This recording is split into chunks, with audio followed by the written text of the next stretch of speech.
आगे रुक करते हैं सियासी ढाबे का, जहां आज की सबसे दिलचस्प खबर मौजूद है। लोकसभा चुनाव की तारीख का ऐलान कल हो जाएगा, लेकिन चुनावों के ऐलान से पहले चुनावी चंदे को लेकर सियासी घमासान मचा हुआ है।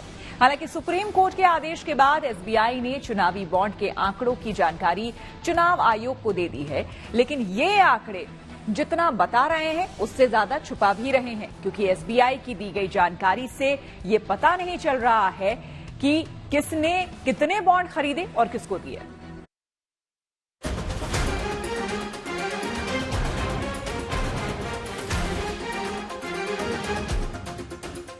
देश में लोकसभा चुनाव की तारीखों का ऐलान कल यानी शनिवार को कर दिया जाएगा। इसके साथ ही कुछ राज्यों में विधानसभा चुनाव की घोषणा भी की जाएगी। लेकिन चुनाव के ऐलान से ज्यादा सियासत में असल सरगर्मी इलेक्टोरल बॉन्ड के डेटा सामने आने के बाद से शुरू हुई है। एसबीआई के डेटा के मुताबिक इलेक्टोरल बॉन्ड का सबसे ज्यादा फायदा बीजेपी को होता दिख रहा है, जबकि टीएमसी इस मामले में कांग्रेस को पछाड़कर दूसरे स्थान पर रही है। चुनावी चंदे के आंकड़े सामने आने के बाद विपक्षी दलों के निशाने पर बीजेपी है। कांग्रेस का कहना है कि चुनावी फायदे के लिए सरकार ने भ्रष्टाचार को बढ़ावा दिया और इसके बदले में कई कंपनियों को फायदा पहुंचाया, जिन्होंने सरकार को ज्यादा चंदा दिया। वहीं बीजेपी का कहना है कि चुनावी चंदे का ये तरीका पहले से बेहतर है। किस तरीके से ये इलेक्टोरल बॉन्ड का दुरुपयोग किया गया है। 60% इलेक्टोरल बॉन्ड सिर्फ बीजेपी को गए हैं, 60%, 60% बीजेपी को गया है। और मैंने दिखाया है इस विश्लेषण के द्वारा कि किस तरह से ईडी, सीबीआई, इनकम टैक्स का दुरुपयोग किया है, और जिन्होंने चंदा दिया है उनको कहां से कॉन्ट्रैक्ट मिले हैं। हाईवे के कॉन्ट्रैक्ट मिले हैं, टनल के धंधे मिले हैं, और कोई प्रोजेक्ट मिला है। तो ये सब मिली भगत है। क्या इससे पहले जो सिस्टम था वो 100% परफेक्ट था क्या? नहीं।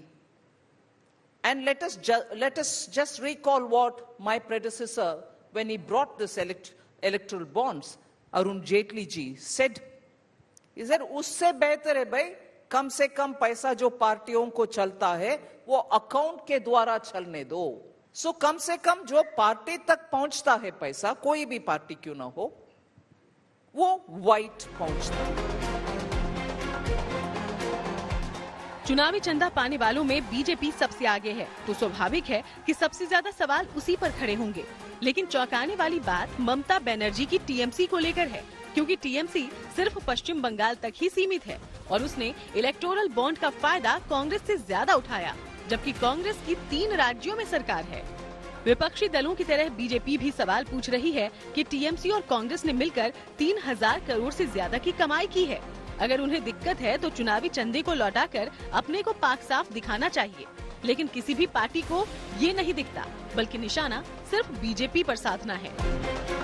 BJP stands thoroughly exposed, and this is what people have been demanding. Even State Bank, they forced State Bank to go and ask for more time, but it is because of intervention of Supreme Court, directive given by Supreme Court, all this data have come to the public domain, and let us see how things are going to move in the coming days.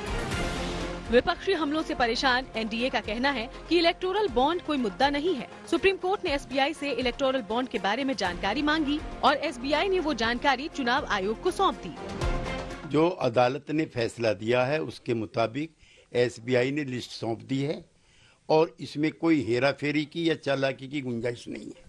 Court का जो आदेश है उसका पालन सबको करना पड़ता है, और इलेक्शन कमीशन में उसका पालन करते हुए जो डेटा था उनके पास, उन्होंने वह अपनी वेबसाइट पर डाल दिया। आने वाले दिनों में इलेक्टोरल बॉन्ड चुनावी मुद्दा तो बनेगा ही और विपक्ष सरकार को कटघरे में भी खड़ा करेगा। फिलहाल सुप्रीम कोर्ट ने एसबीआई को नया नोटिस थमा दिया है और कहा है कि बॉन्ड नंबरों का भी खुलासा होना चाहिए। Bureau report, good news today. Electoral bond को लेकर देश में सियासी संग्राम छिड़ा हुआ है। विपक्षी दल चुनावी चंदे को मुद्दा बनाकर केंद्र सरकार और बीजेपी को घेरने की लगातार कोशिश कर रही है। लेकिन इंडिया टुडे कॉन्क्लेव में अपनी बात रखते हुए केंद्रीय गृह मंत्री अमित शाह ने कहा कि वो इलेक्टोरल बॉन्ड पर चर्चा करने के लिए तैयार हैं। सुनिए उन्होंने क्या कहा।